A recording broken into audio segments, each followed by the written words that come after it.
नमस्कार, तिरंगा AC news में आपका स्वागत है।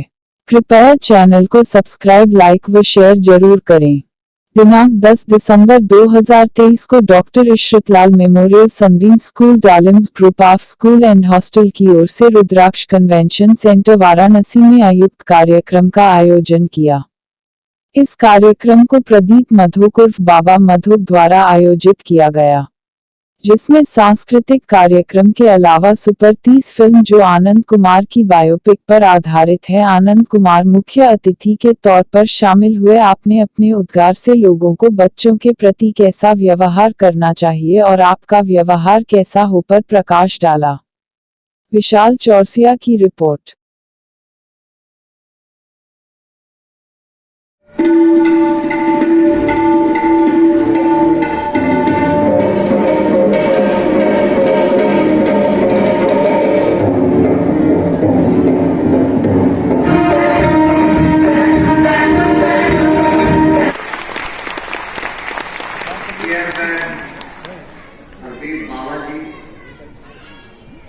स्कूल के प्रिंसिपल सुलिका जी, इस कार्यक्रम में आए कमांडेंट साहब, स्मार्ट सिटी को सच में स्मार्ट बनाने वाले उसके जीएम साहब, तमाम शिक्षक शिक्षिकाएं जो बच्चों के भविष्य के लिए हमेशा चिंतित रहती है और प्रयत्नशील रहती है।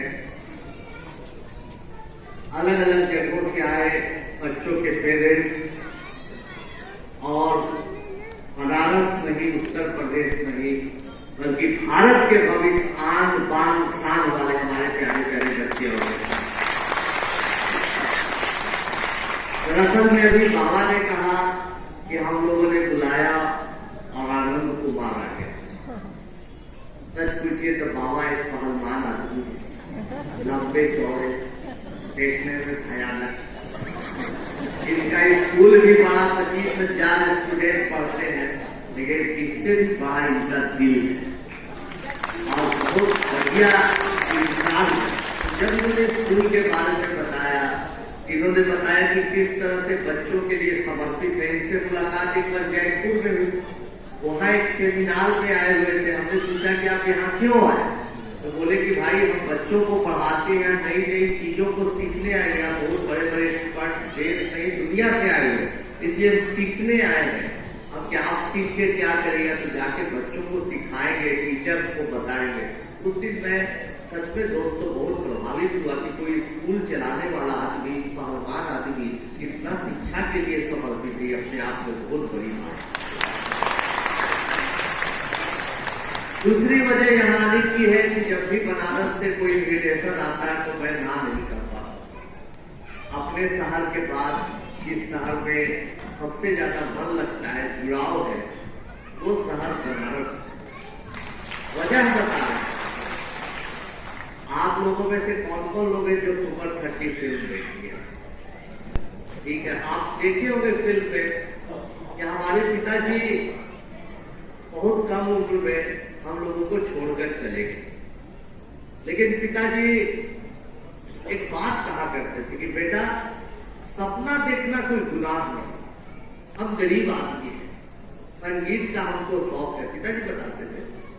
और वायलिन कोई गरीब आदमी नहीं बजाता है, गरीब आदमी ढोलक बजाता है, तबला बजाता है, शौक एक अलग तरह का है। उस जमाने की बात बता रहे पिताजी, जो जमाने की बात, अगर पिताजी भी जीवित होते तो 80 साल प्लस होते, तो बताते थे कि उस जमाने में, कॉलेज के जमाने में मुझे वायलिन सीखने का शौक चला। पोस्ट ऑफिस में थे, लो पेड एम्प्लॉय थे, लेकिन हमने डॉक्टर एन राजम का, जो बीएचयू में उस समय प्रोफेसर थे, उनका वायलिन सुना और उनके पास आ गया फ्रेंड और कहा कि देखिए, हम तो कोई कलाकार नहीं है, हम कोई कलाकार बनना भी नहीं चाहते हैं, लेकिन आपकी वायलिन ने मुझे बहुत प्रभावित किया, इसलिए वायलिन सीखना चाहते हैं। तो डॉक्टर राजन ने कहा कि आ जाना, जब कुछ अपने से रियाज करो, जब कुछ मन नहीं लगेगा, कुछ भूल जाओगे, कुछ सीखने की इच्छा होगी, आ जाना।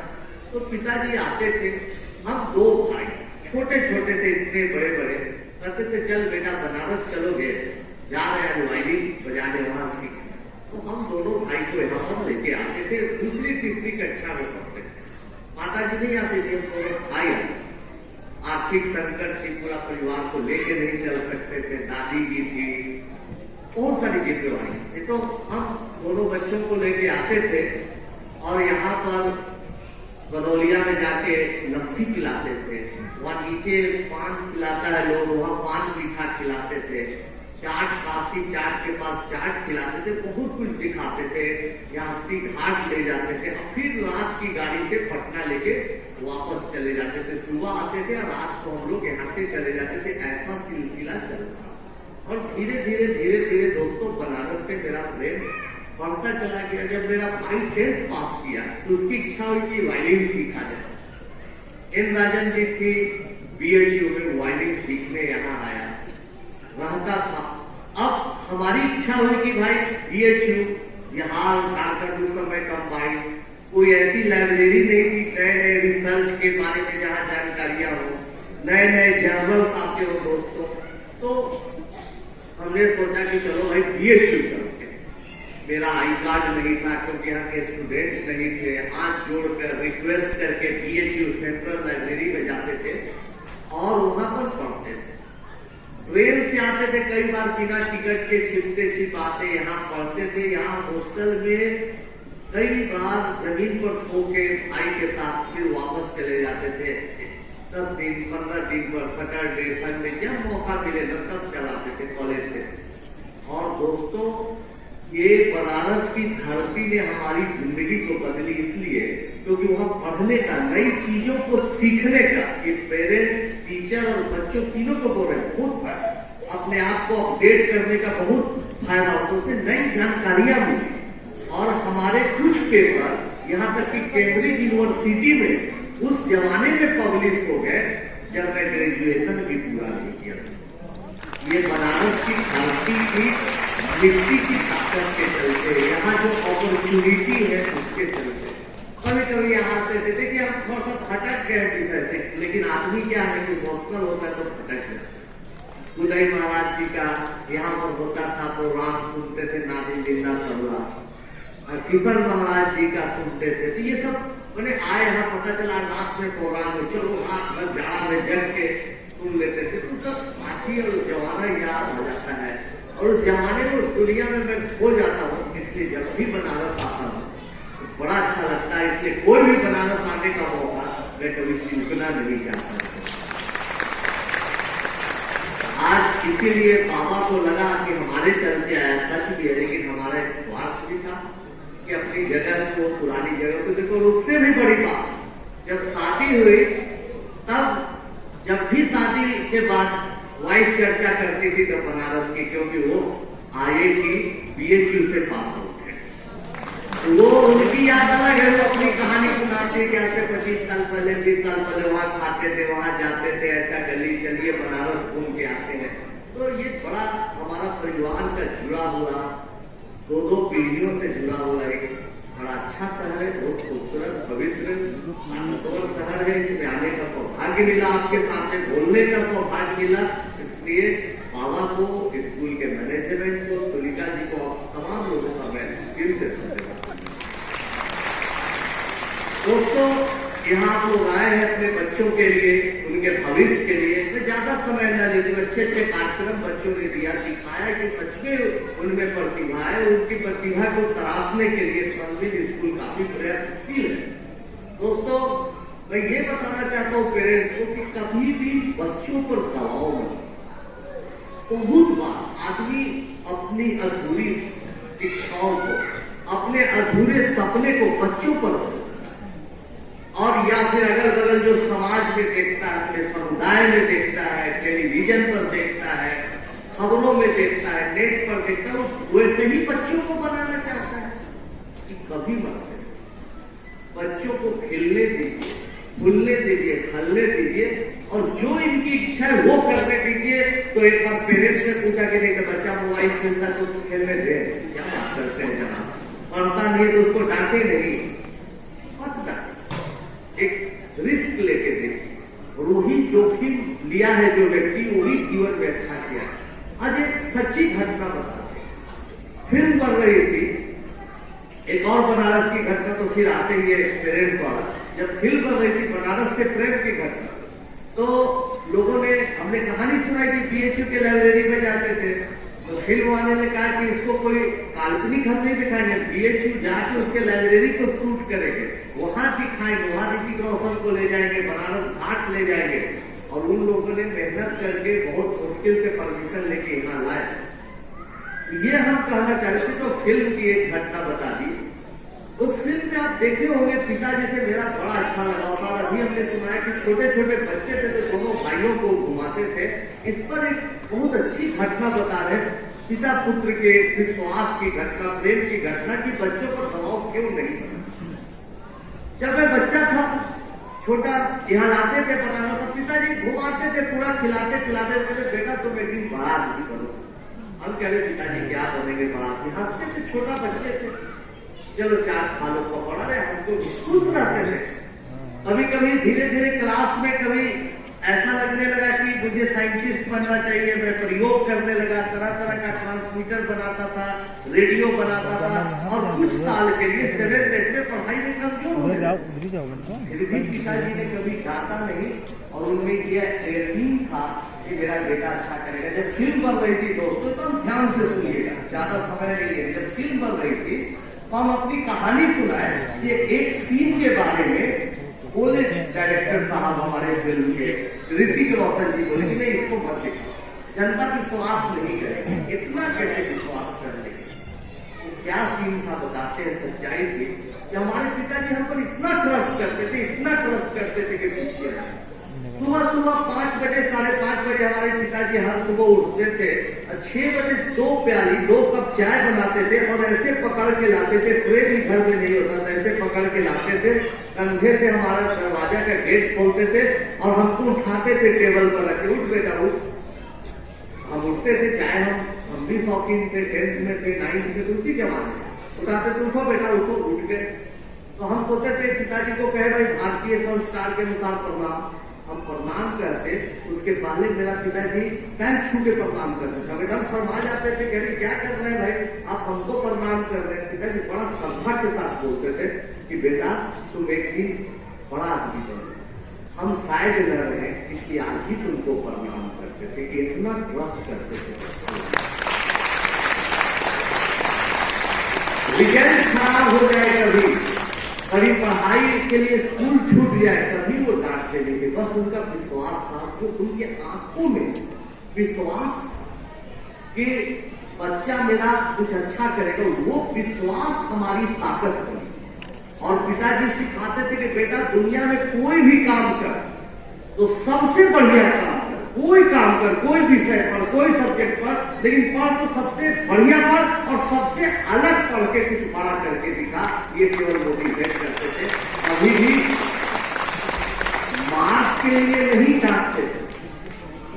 अभी मार्क्स खराब भी आ जाए, हम दोनों भाई में से किसी का, तो बोलते थे बेटा दुनिया के किसी एक इम्तहान में, याद रखना बेटा कि दुनिया के किसी एक इम्तहान में इतनी ताकत नहीं कि तुम्हारे टैलेंट की गवाही दे सके। इसलिए जो नंबर आते हैं वो मामूली एक नंबर है, इसलिए तुम घबराना ना।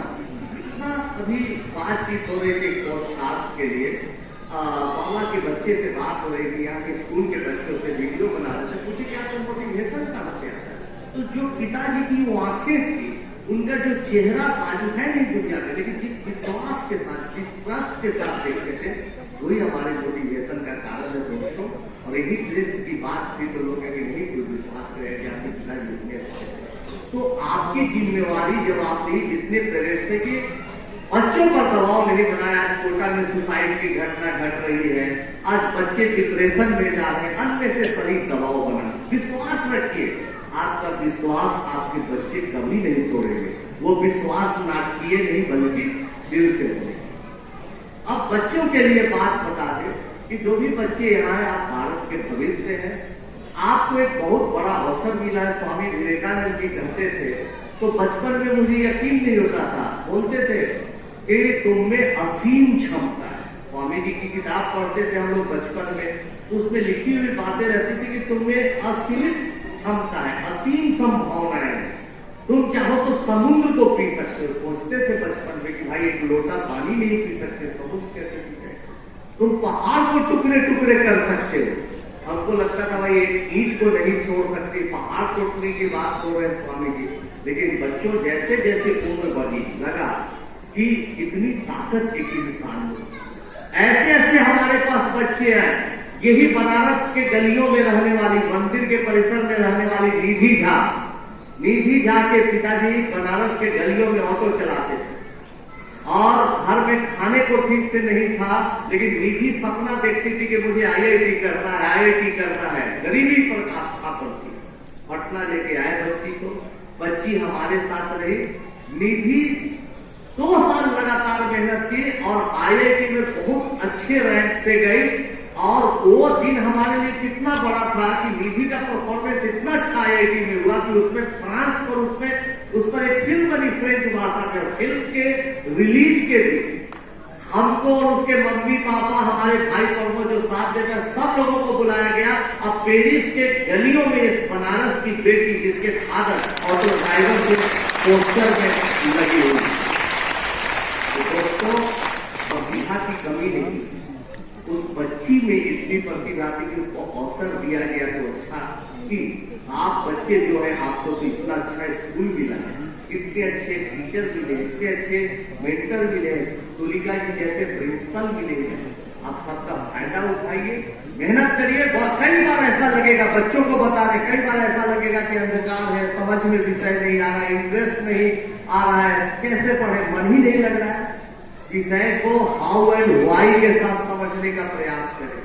सब्जेक्ट की गहराई में जाए, किसी चीज को रटे नहीं। कोई थ्योरम है, क्वाड्रेटिक इक्वेशन है, तो उसका क्या रूल्स होता है, इसका फार्मूला न रटे, बल्कि ये जाने कि क्वाड्रेटिक इक्वेशन का रूल्स आता कहां से, वो कैसे बनता है। तो जब चीजों के बारे में समझिएगा, उसके गहराई में जाइएगा, हाउ एंड व्हाई जानिएगा, मेहनत ज्यादा करिएगा, तो आपके दिमाग में कहीं भी किसी के साथ रहेगा तो वही क्वाड्रेटिक इक्वेशन, वही मेंसुरेशन, वही ज्योमेट्री, वही फिजिक्स, वही केमिस्ट्री घूमेगा और तब आपके जीवन में क्रांतिकारी घटना घटेगी बच्चों। और कई बार ऐसा होगा कि आप पॉजिटिव माइंड से बार बार पढ़िएगा, बार बार मेहनत करिएगा, फिर भी आपको कभी कभी निराशा आएगी, लगेगा नहीं हम तो मंजिल से बहुत दूर है, हम कुछ शायद नहीं कर पाए। लेकिन उस हालात में भी आपको घबराने की जरूरत नहीं है, क्योंकि अगर आप मेहनत कर रहे तो याद रखिए कि रात जितनी गहरी होगी, रात जितनी अंधेरी होगी, सवेरा के आप उतने करीब होते जाएंगे। इसलिए दोस्तों घबराने की जरूरत नहीं है। बच्चों के लिए मेरा रिक्वेस्ट है, टीचर होके कि भाई पढ़िए लिखिए, मन लगाइए, विषय से प्यार करिए, सब्जेक्ट से प्यार करिए। आजकल बच्चे मोबाइल में व्यस्त रहते हैं, समय नष्ट करते हैं, और तब माता पिता आजकल अक्सर ईमेल आता है, सवाल आता है कि बच्चे का मोबाइल हैबिट कैसे छुड़ाएं। हर माता पिता हम चैलेंज के साथ करते हैं कि अगर आप मोबाइल की लत छोड़ दीजिएगा, आप सोशल मीडिया और बिना मतलब का ये सब करना बंद कर दीजिएगा, घर पे आके बच्चों के साथ बातचीत करिएगा, जहाँ बच्चा पढ़ रहा हो बैठिएगा तो आपका बच्चा भी मोबाइल छोड़। आप कैसे उम्मीद करते हैं कि आप मोबाइल पर खेलते रहिए और बच्चा छोड़ते? इसलिए बच्चों के लिए त्याग करना होता है। हमारे पिताजी कहते थे कि बाप बन जाना आसान है, लेकिन बाप बनना कठिन है। उसका अर्थ समझाते थे, पिता को जन्म दे दोगे, बच्चों का बन जाओगे, माता बन जाओगे, लेकिन उसका धर्म निभाना बड़ा कठिन है। मेरा विश्वास है कि बच्चों से ज्यादा आज पेरेंट्स की जरूरत है कि बच्चों पर ध्यान दे, प्यार करे। और वो दिन अगर आपके जीवन में आ गया कि आपके बेटा बेटी जो भी लोग हैं बच्चे, जिस दिन आपके दोस्त बन गए, समझिए दुनिया में क्रांति जरूर बन गई। बहुत बहुत धन्यवाद बाबा को, खासकर आप लोगों को आपने मुझे बुलाया है, बहुत बहुत धन्यवाद। फिर आते रहेंगे, कभी कभी यहाँ स्कूल में आकर मैथमेटिक्स का क्लास मिले।